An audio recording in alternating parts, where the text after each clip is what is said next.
Hello, everybody. Welcome to the podcast. Today we're going to be looking at Son of Kong, 1933, The sequel nobody knew they wanted.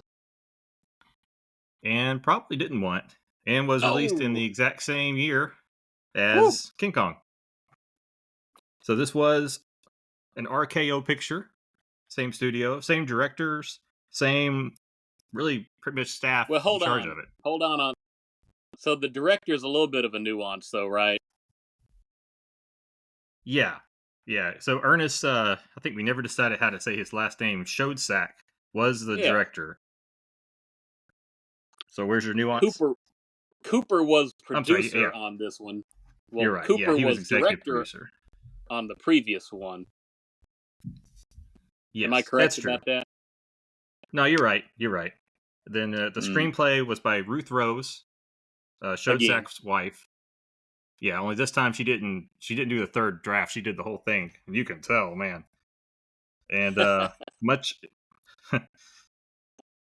And then the special effects were done by Willis O'Brien, mostly or partially, should say. He got frustrated middle of the shoot and left, and Buzz Gibson finished. I didn't know that. Really. Yeah, yeah. But he So still gets top billing on the credits. yes, I'm not even sure because I didn't see that until after I'd watched the movie, so I'm not even sure if Buzz gets any credit for his work. Well, I'm not even sure if his work was any good. Let's be clear, but Yeah, I was uncertain who did what. I'd never really looked into that. yeah. So we got Carl Denham returns, but Yeah, Robert not the same Armstrong, leading right? lady. Yeah, Robert No, but Armstrong. all credit to Fay Ray, legend, but I thought Helen Mack played the part she was written very well in this film. I mean, there's two ways of looking at that. I thought she did okay in some scenes, but overall, I feel like the screenplay may have been written by Kamala Harris. Oh my goodness. I mean, I feel like it's just. I mean, it's a little more clear than her. Don't get me wrong. Less word salad, but still talking to kindergartners. So I feel like the scenes where her and Denham are kind of flirting with each other. It's like a kindergartner and a first grader, you know, saying nice things about each other. Yeah, I see that. It almost comes across, I'm not trying to get creepy on this, but the adult daughter trying to smooth her father for money or something. Again, I'm not trying to get really creepy with that, but it just the way the relationship seems to be played. Yeah. And then this movie, the budget for the movie was $269,000. It had to be mostly salary because I know they didn't spend it on effects. And then the box That's over office, half of what the original was. It was about yeah, I 600 think it's something. right. And I'm showing a box office of 616,000, but I'm Eh. also showing that they only had a profit of 133,000. So I'm not entirely That sure if the marketing budget's not incorporating marketing or what. Yeah. rarely does it ever, but again, I'd be a little surprised how much they would have marketed this. I just don't.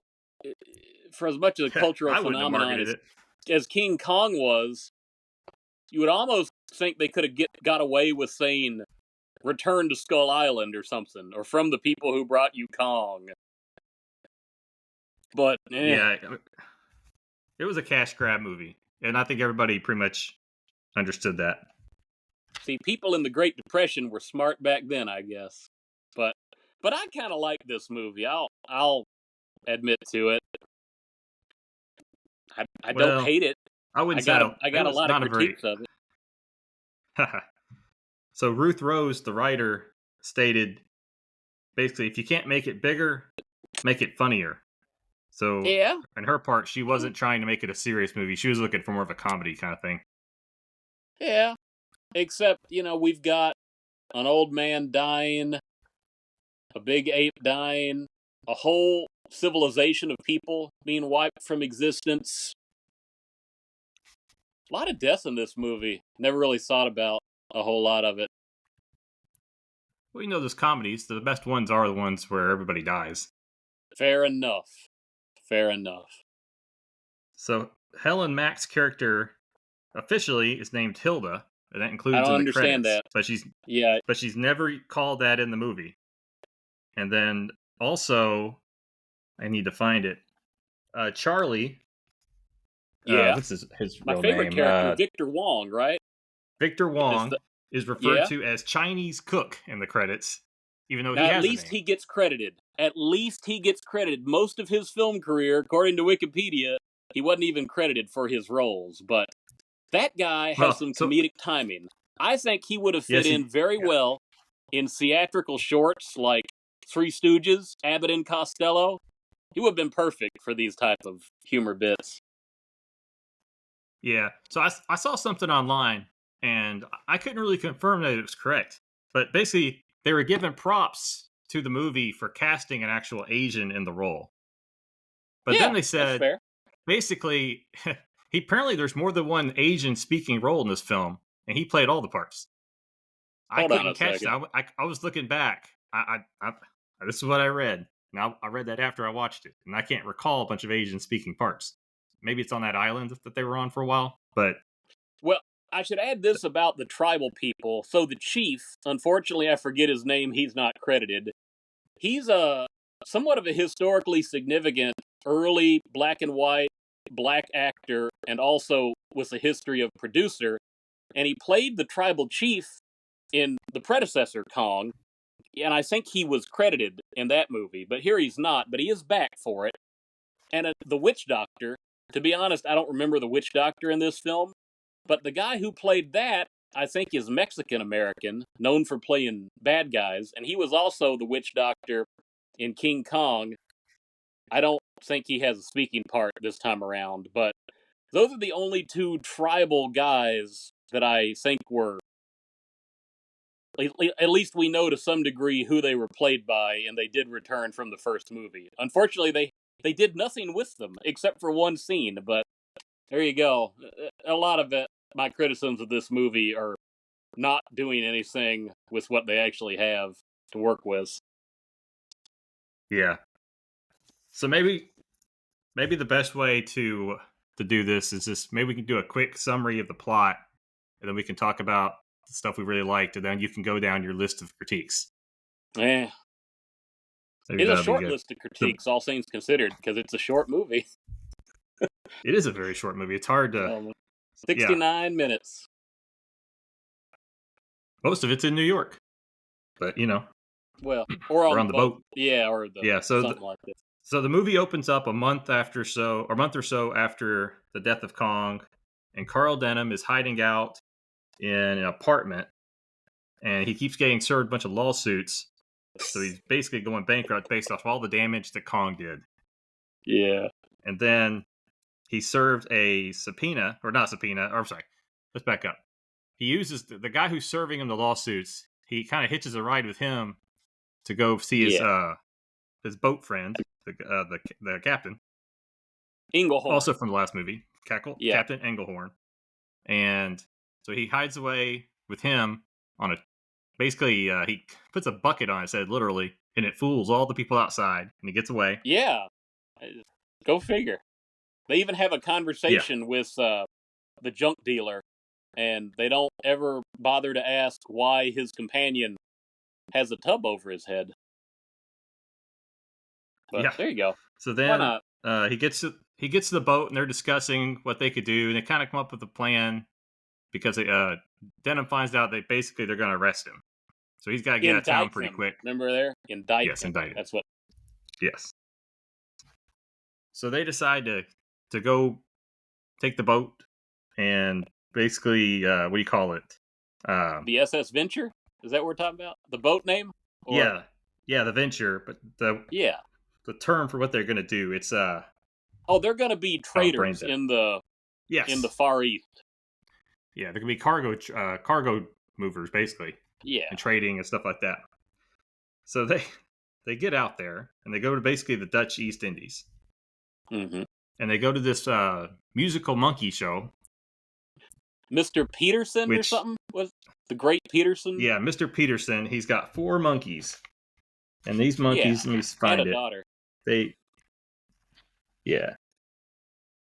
And it was called, here's the name of the show, Peterson's Famous International Show. Here are the musical show. Here are the musical monkeys. See the sagacious seals. Added attraction, La Belle Helene. And you got four I remember. monkeys. One plays a drum, one plays a Yeah, violin, one plays the cymbals, and then one is dressed up like a genie and jumps up and down. It's the eye candy, I guess. those monkeys should have been incorporated into the rest of the movie somehow.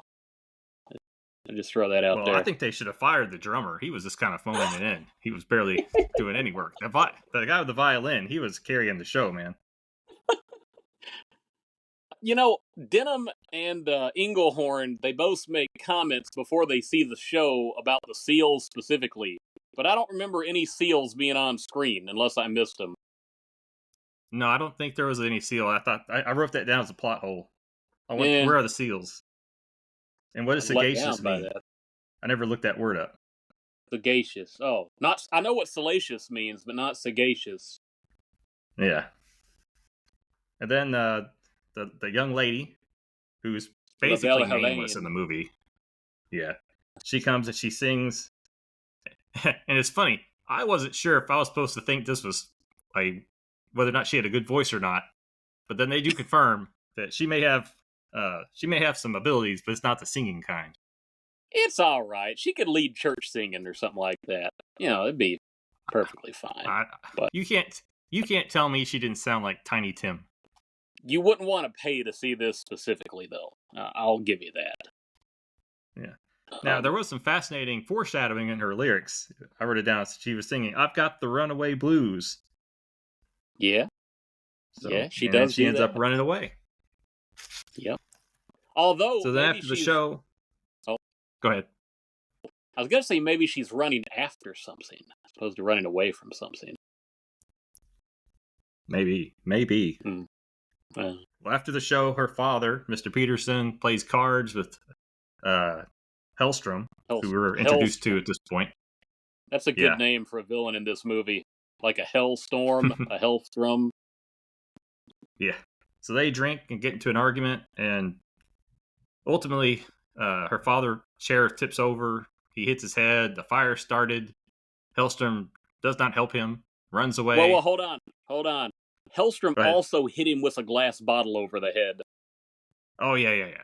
That is actual, not a passive way to let somebody die. That is an active way to contribute to What I somebody. meant was I think if he hadn't, I don't think he really intended to kill him.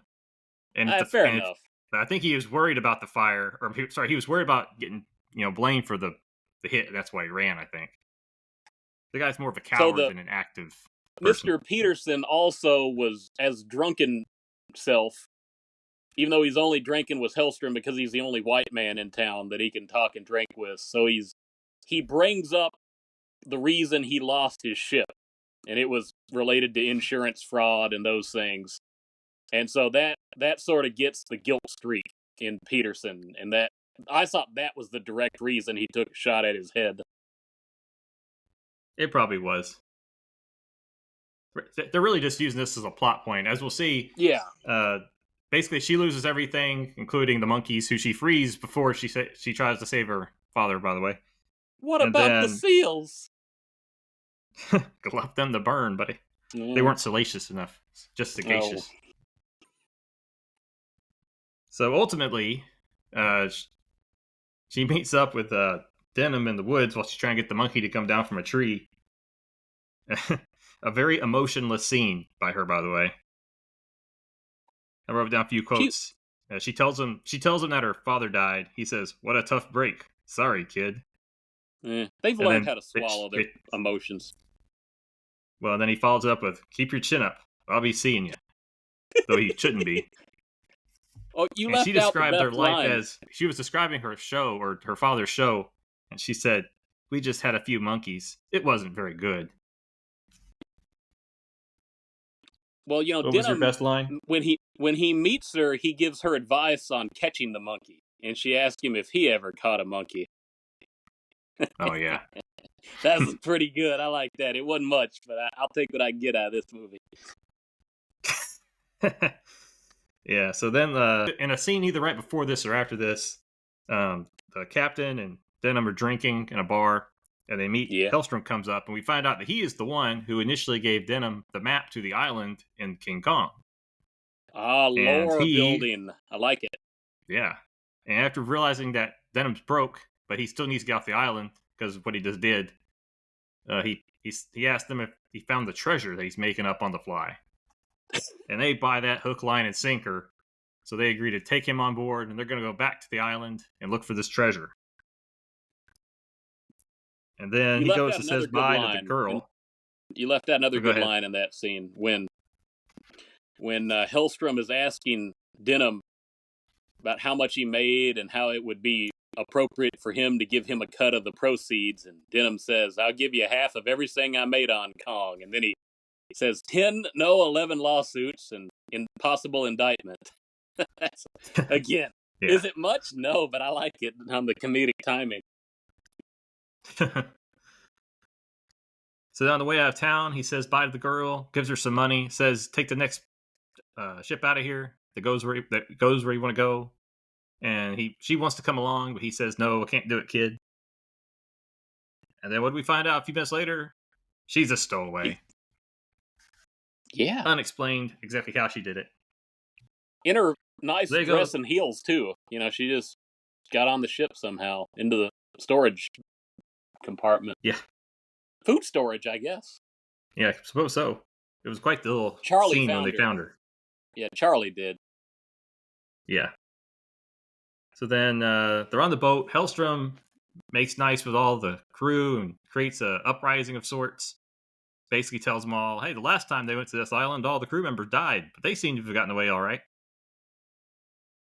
So then, right when they get to the island, Go ahead. Did you want to point out the political humor and how this movie is sort of introduces a joke and then builds on it? The Russian Revolution. Yeah, I caught it. Yeah, go ahead. Well, I think when they reference the Russian Revolution, it's initially when everybody is pulling La Belle Helene out of the storage compartment. And that's when Denham is talking to the captain. And he says, looks like the Russian Revolution was the way all the workers are assembling. And then, of course, well, a mutiny does take place. And again, I think, who's the first mate?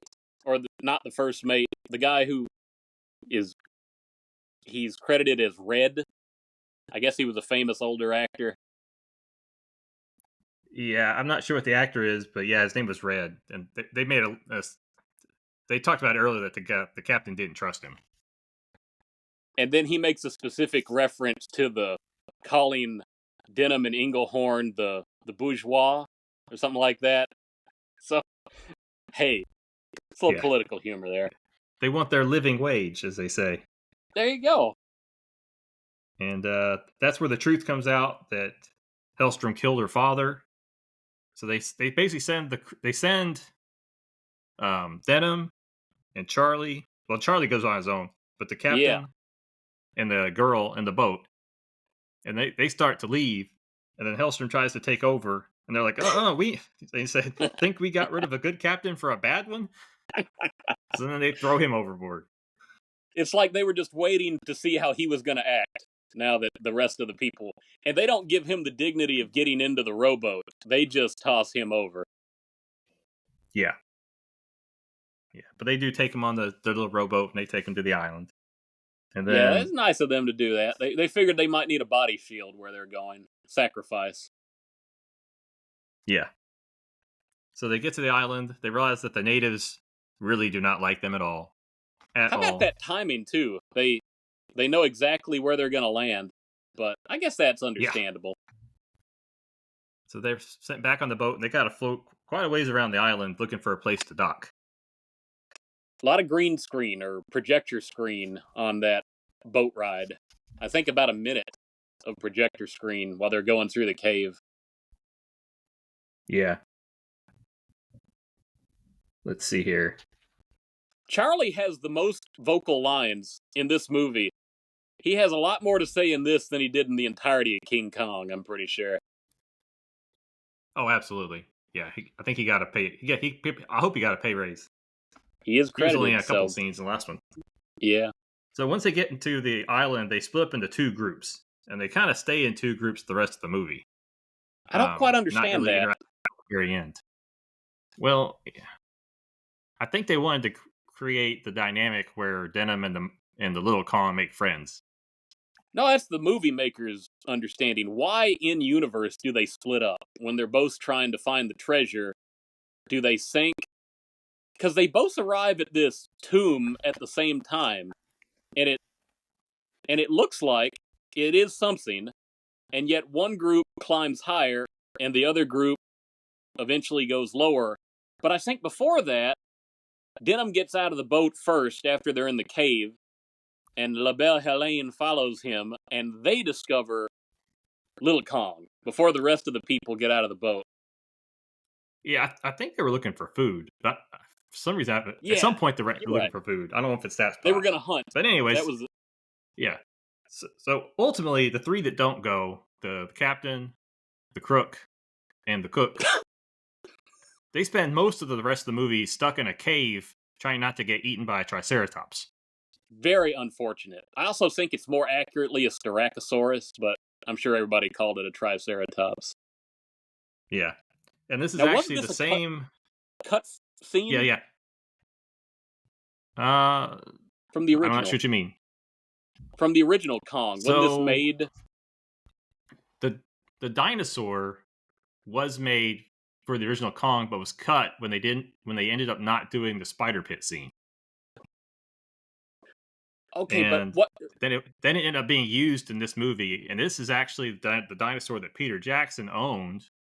And they went Okay, back and studied it when they were making the new figure, so to speak, for when they the redid the scene. 2005 imaginary cut. See, I thought the Triceratops footage was original, just not used, and they used that with new spider pit Well, they looked filming. at the But footage from Son of Kong. Yeah. okay, Because it there was you go. used in Son of Kong, they had something to work with. But yeah. But anyways, we can kind of ignore them for a while. They stay in the cave. Eh, And then all night. Denham and the girl find Kong stuck in quicksand. Yeah. And then he pushes over a tree. Yeah. And Kong's able to pull himself out. I don't know how much that would help if the tree is not attached to anything, but whatever. Well, it seemed to work for the little monkey. And they know that he's a cute little monkey, about 12 feet tall. He's got white fur, which makes no sense. But, whatever. It reminds me a lot of the Bomble from Rudolph the Red-Nosed Reindeer. They did very similar things with the facial expression. Yeah. Now, I should note at Bomble this might have point been that we are inspired. 40. They find Kid Kong, at 43 minutes in this movie. I noted that. They don't get to the island until 39 minutes into this movie, and 43 minutes is when they actually see him for the first time. Yes.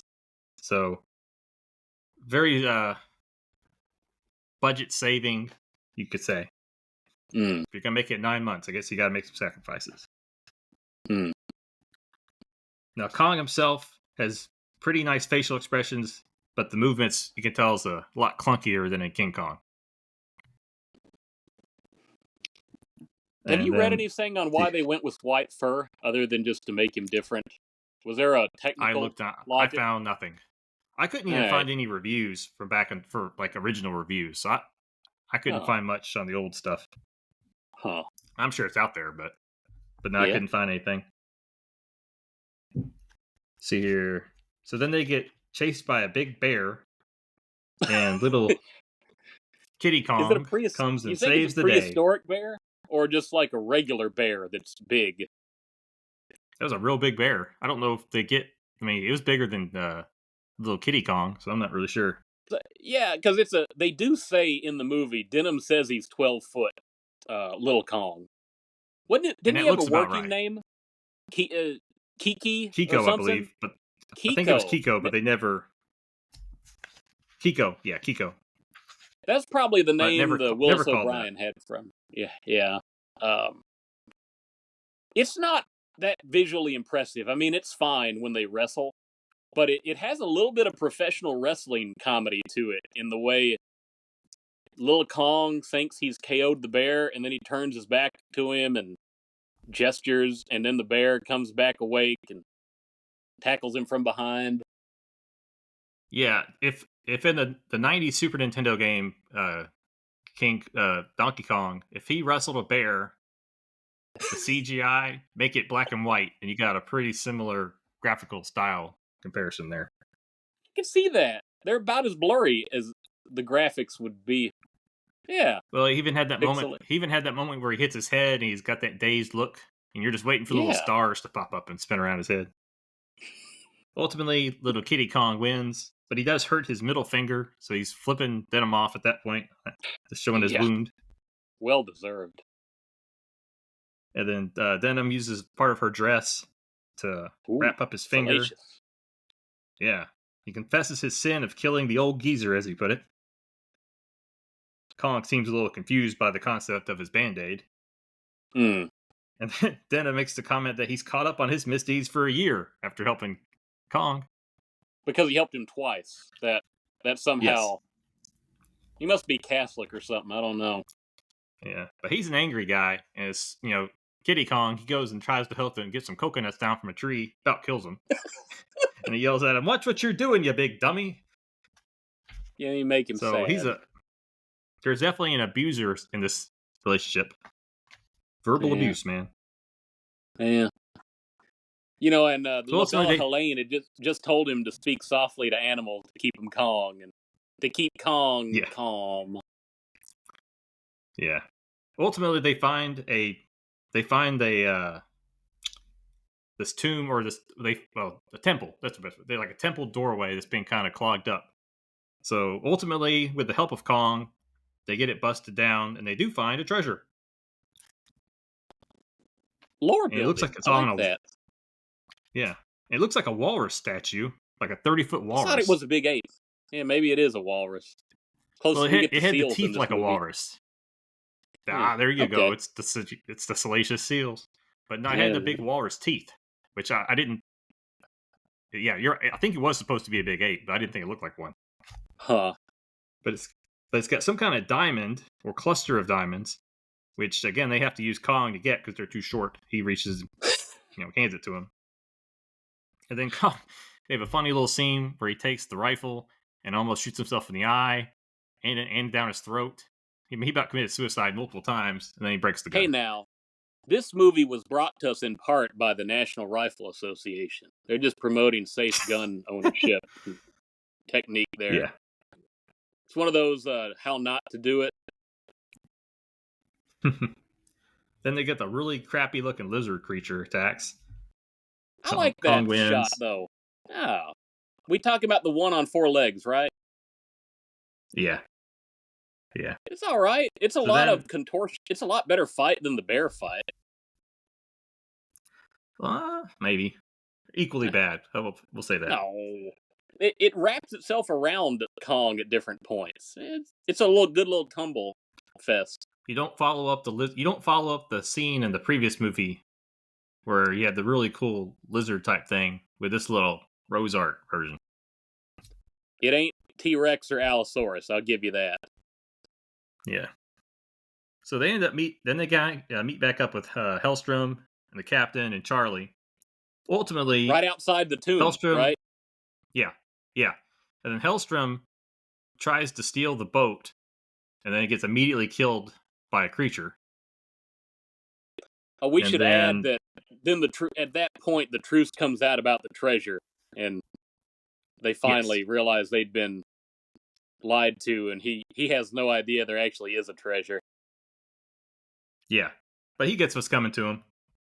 And then, so basically, the rest of it is Denham goes back to, I guess, get more treasure. The rest of them go to the boat, but a big earthquake, rainstorm, whatever you want to call it, happens, and the island starts literally falling apart and going underwater.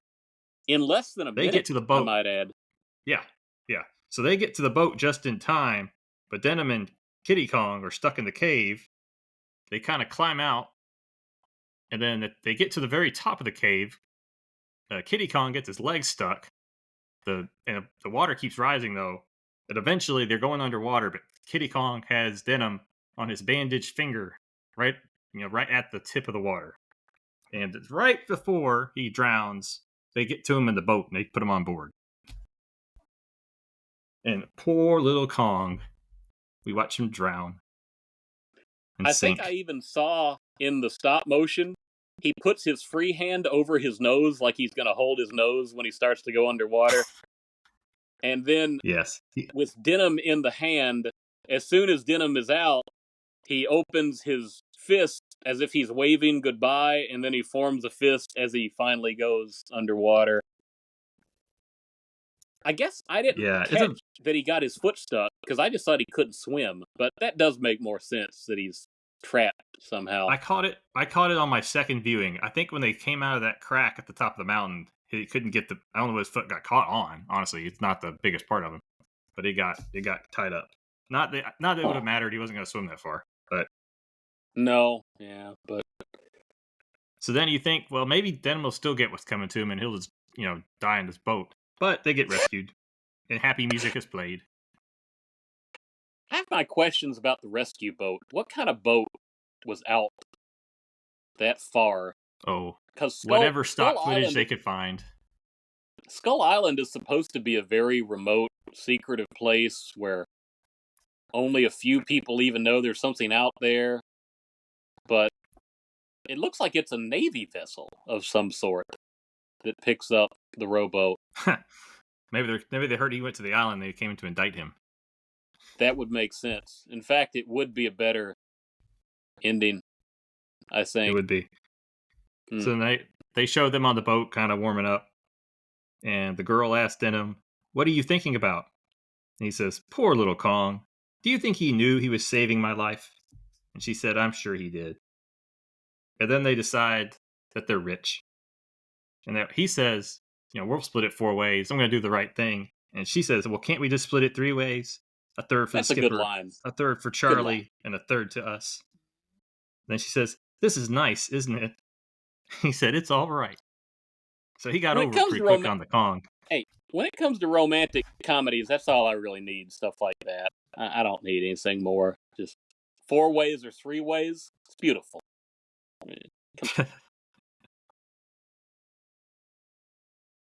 Well, do you think she realized that she was giving up money? A It third is less would than make a lot 2/4. more sense. Yeah, it would make a lot more sense to split it 4 ways. Then the 2 of you could get half of it. But she's thinking of Charlie and Inglehorn, I suppose. They got their own debt to pay. She's doing island math. She never got that good. She's a homeschool kid, isn't she? Oh, brother. I'm sure she can spell well, at least. But She can train monkeys to play a violin, but not train monkeys to play the drums very well. But well,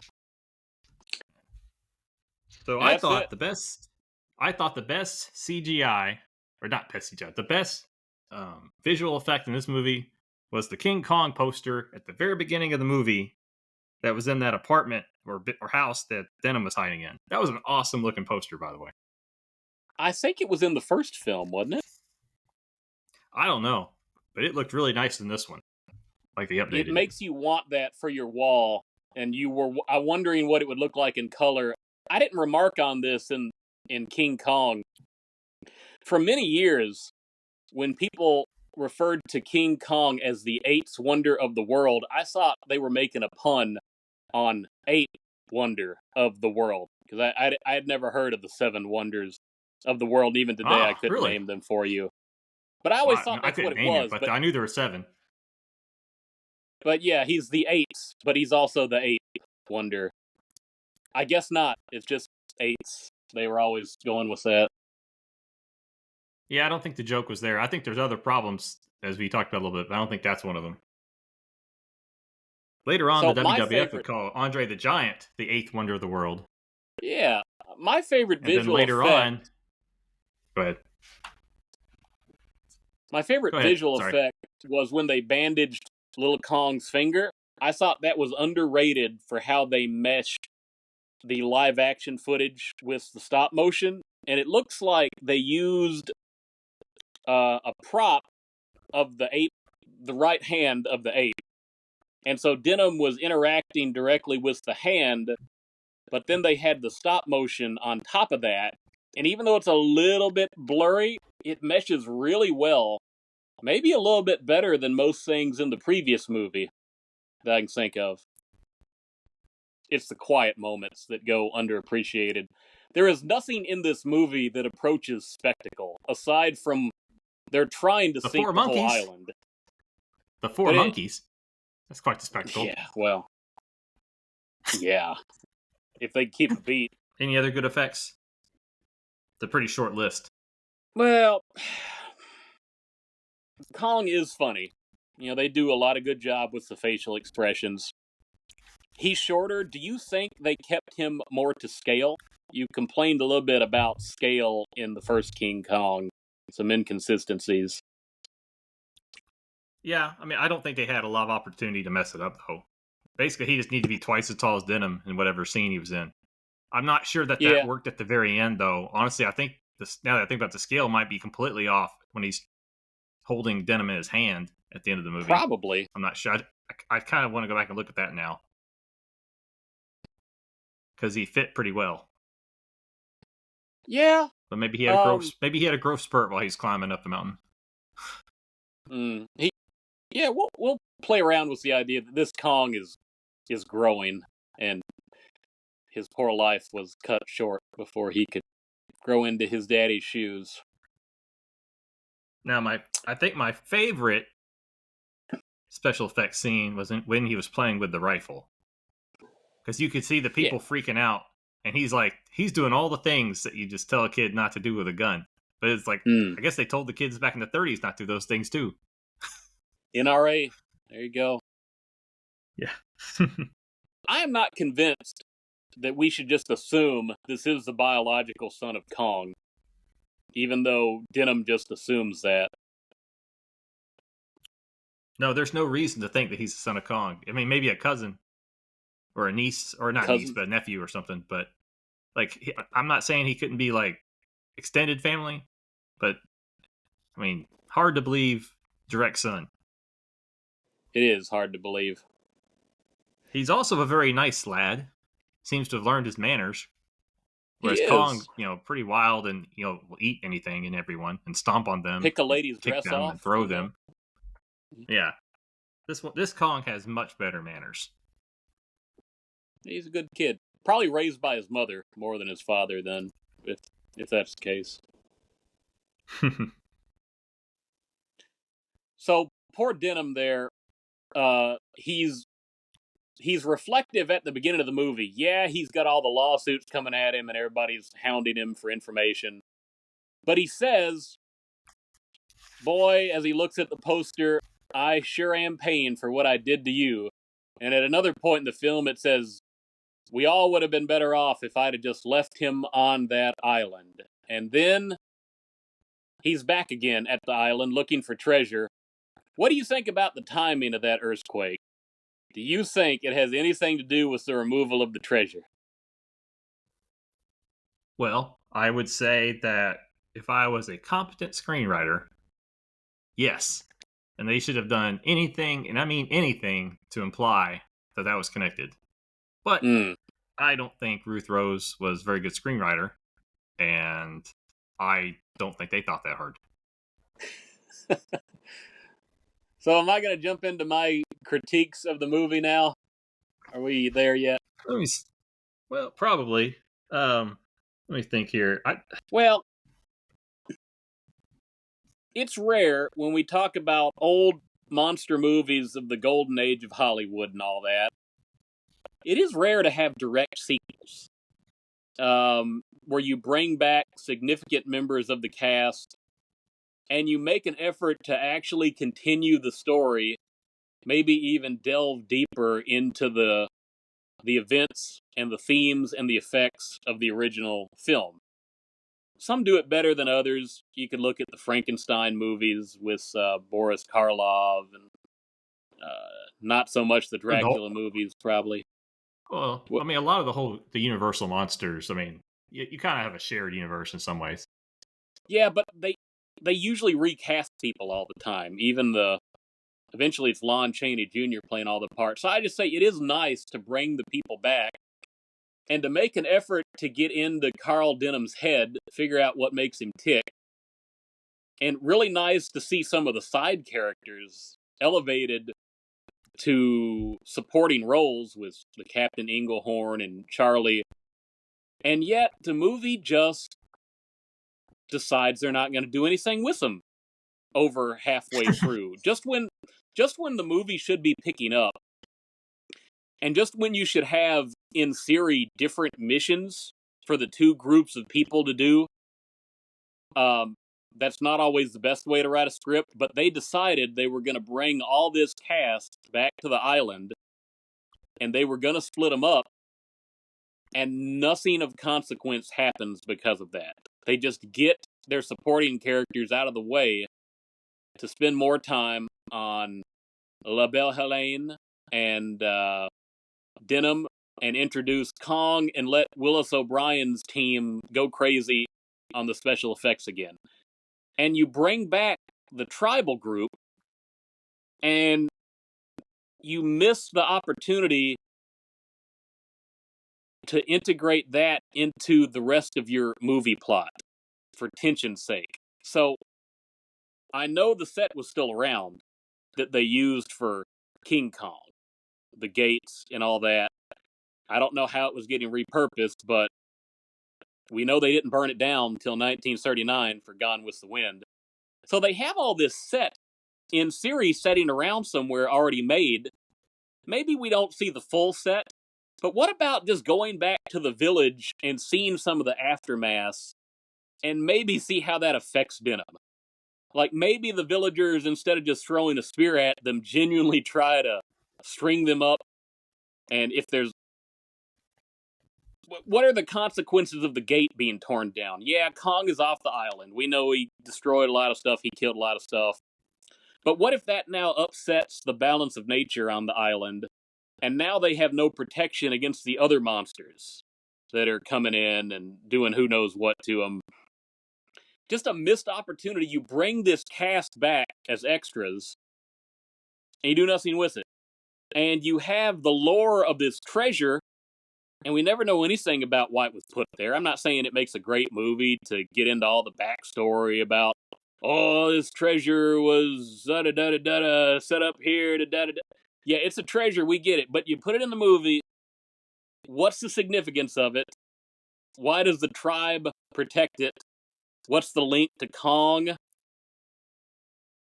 And as soon as you get to the point, we'll call it what should be the beginning of the third act of this movie. If you have the first act, where they're getting to the island, and you have the second act, where they arrive on the island, they meet Kong, where's the third act in this movie? As soon as that treasure gets introduced into the movie, there should have been something growing out of this. Whether you bring back the native villagers, whether you do something with Hellstrom to either make him reveal himself as an even bigger heel than he already was, whether you try to give him a sympathetic redemption story somehow, whether you give Charlie something else to do in the movie. But no, the movie's basically over as soon as they grab that treasure. The whole destruction of the island is a minute. That should be the biggest spectacle of the film, trying to escape from the island, maybe. Maybe that's how you write it. Unfortunately, it was the biggest spectacle of the film. But yeah, but it's a minute I hear long. you. And honestly, the first act of this film was actually the first two acts of this film in terms of runtime. Yeah, fair enough. But so I got a couple thoughts on that. My first thought is I don't think they needed Hellstrom in this movie at all. He really didn't add anything to it. They could have kept it kind of the same. He could have picked up the girl because of an accidental fire. Yeah. I don't really think they needed him. I don't think it added anything to the movie. And like you said, once they got to the island, he was in a cave for most of it. And then immediately got killed by the animal when he did something. So they already had a bad guy set up. My other thought Red, is I do think that they had bigger plans. They ran out of money while they were doing this. So originally, the screenplay featured scenes of the tribe did have some warfare, and there was going to be a dinosaur stampede during the earthquake thing at the end, and then that Stampede was going to use some of the models that they had used for the Creation movie that we talked about last time, but they never got filmed. So I think they did intend for it to be more going on at the very end. Whether it made sense or not, different question, right? But I think Oh they were yeah. going to do a little more and ran out of time.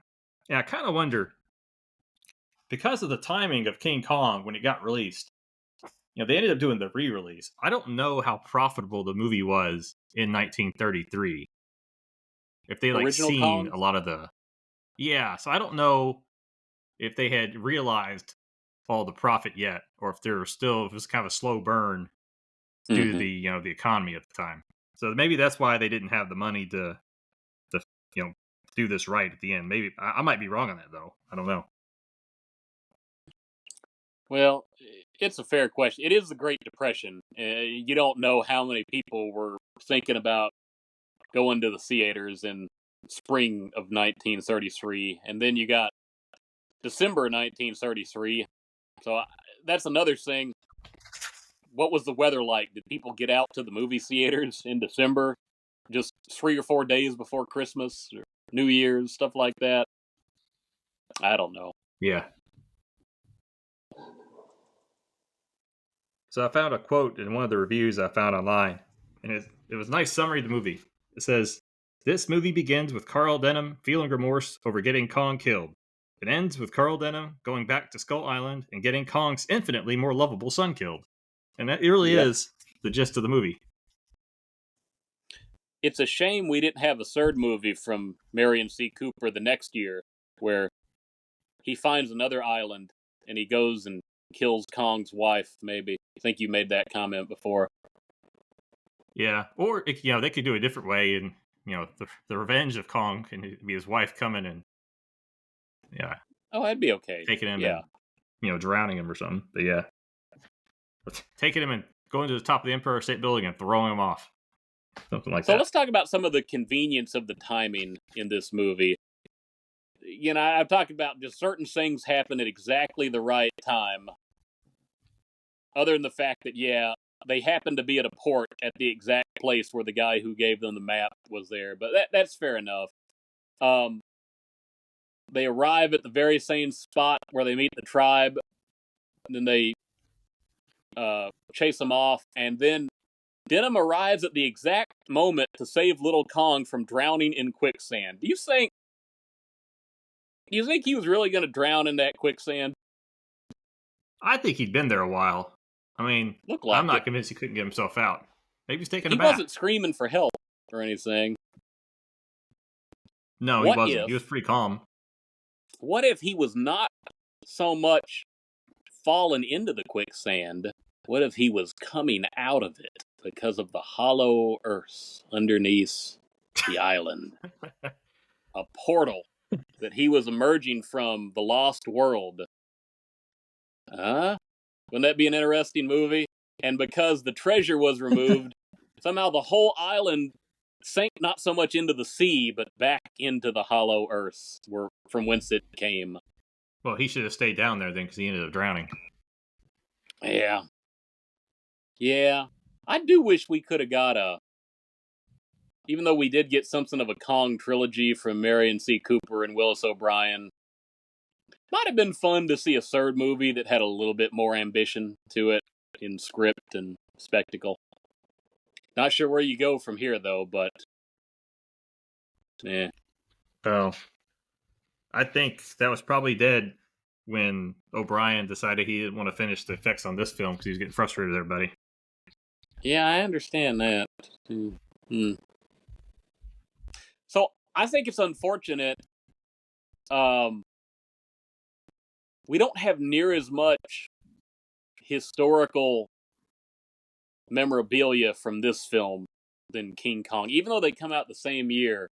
Even in 2004 or 5, when they got Ray Harryhausen to sit down and record a commentary on his experiences watching King Kong in theaters, you assume he would have seen Son of Kong at some point and could have at least recorded his thoughts on that or what he learned from Willis O'Brien, stuff like that. They just dropped the ball on it. That DVD that came out years ago was bare bones as all get out. And I don't think there's ever been any further attempt to dig up potentially cut footage or lost interviews or stuff like that. So again, just feels like another lost opportunity in a different way. No, I think the most publicity this movie's gotten since it came out was when Peter Jackson was remaking the Spider Pit scene, and he utilized the prop from this movie that he had picked up somewhere along the way. I don't remember this ever coming out on VHS. Did it?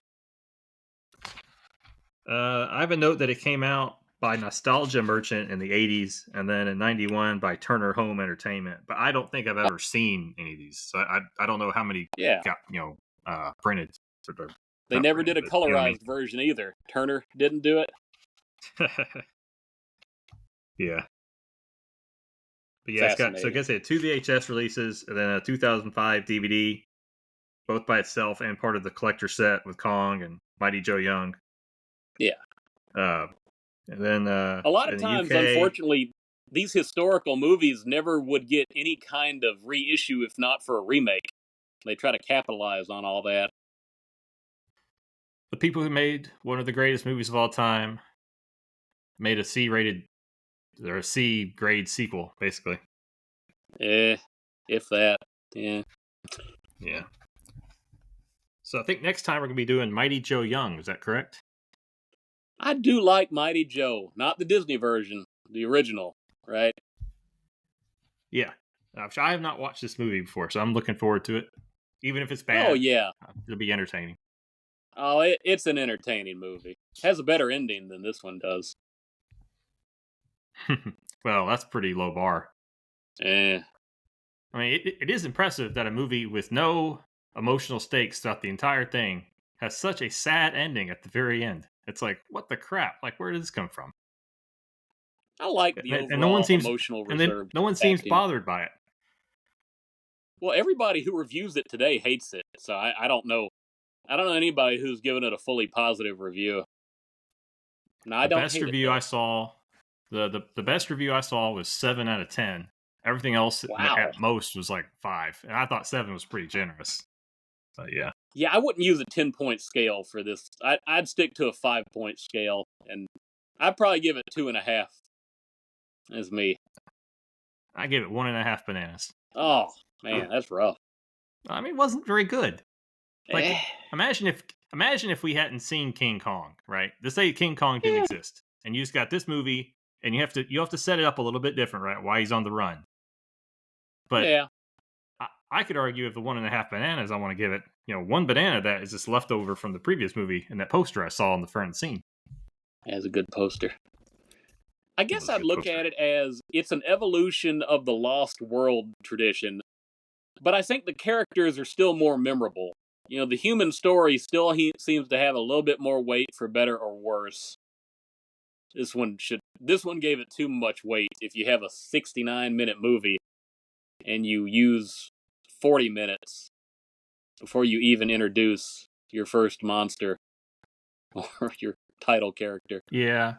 I mean, so it's a little bit different, but in terms of like result, this movie kind of reminds me of a lot of those Disney sequels that would, like, you'd have the animated movie that made $300 million, and then you get the direct to sequel where they recast the parts with people who kind of sound like the original, and they have some plot that's not very good, but they want the kids to go rent it from Blockbuster, like back in the day. This movie has that kind of vibe. I wouldn't mind those Disney sequels so much if they didn't try to make them musicals, and the music just sucks so hard. That's the worst part, when they try to make it like the first one, and they clearly are not prepared to. Well, talent and execution. I don't think you can say that this movie tried to recreate the quality of the original. Maybe that's a plus in this movie's favor, an extra banana or a half banana. Yeah. I don't know. All right. Well, got any closing thoughts, Adam? A lot of people today were interested in the eclipse. And I just say that sometimes you have kids and they're trying to egg each other on, and they're saying, I dare you to look straight at the sun. Nobody should do that. Nobody's smart. And it's hard to look directly at the sun for more than a second or anything. But I feel like I did them one better over the weekend. Me and my midlife crisis here, I ordered a Virtual Boy from a Nintendo off eBay. And by golly, Saturday night, I stared into that wireframe red laser for about 30 minutes playing Mario's Tennis. And here I am today, still going. But did you mean thoughts on the movie? I did. Thoughts on the eclipse, real quick. I'm not sure how much money the Nashville Metro Middle Tennessee area spent on those stupid glasses so they could look at the sun today. Oh, yeah. But half an hour before it got here, we got 100% cloud coverage, and no one got to see the eclipse. You know what? And how many school systems? Most school systems did not go to school today, so that people have their educational experience without burning their retinas on school property. Yeah, it's just a big waste. I sent my kids to school today, all 3 of them. I said, I'm not doing this stupidness. Like, this is ridiculous. That's good. They didn't get to see the eclipse, so I thought when the eclipse didn't happen, I said to myself, "Ha, I win." And then they came home and they proceeded to tell me that 2 people were in each of their classes. So everybody stayed home today anyways. It was excused. People are all on this stuff about once-in-a-lifetime experiences. Every day is a once-in-a-lifetime experience. Those are words to live by. You never step in the same river twice. Absolutely. I feel like King Kong is the same way, somehow. Well, so we were watching WrestleMania this weekend. And Cody Rhodes, after 2 years, he finished his story. And I know you don't know anything about that. Nope. But every day, kind of what you're saying, every day's, a new day. Like, every day, go finish your story. Don't be hiding out in the yard, looking at the sun, burning your retinas off. Yeah, I agree. Man, that's true. I will say this. Carl Denham, he finished Kong's story. Ooh, yeah. He cut that line off, didn't he? Oh, man. I can't think of a better way to end the podcast, Adam. So thanks, everybody. Bye-bye.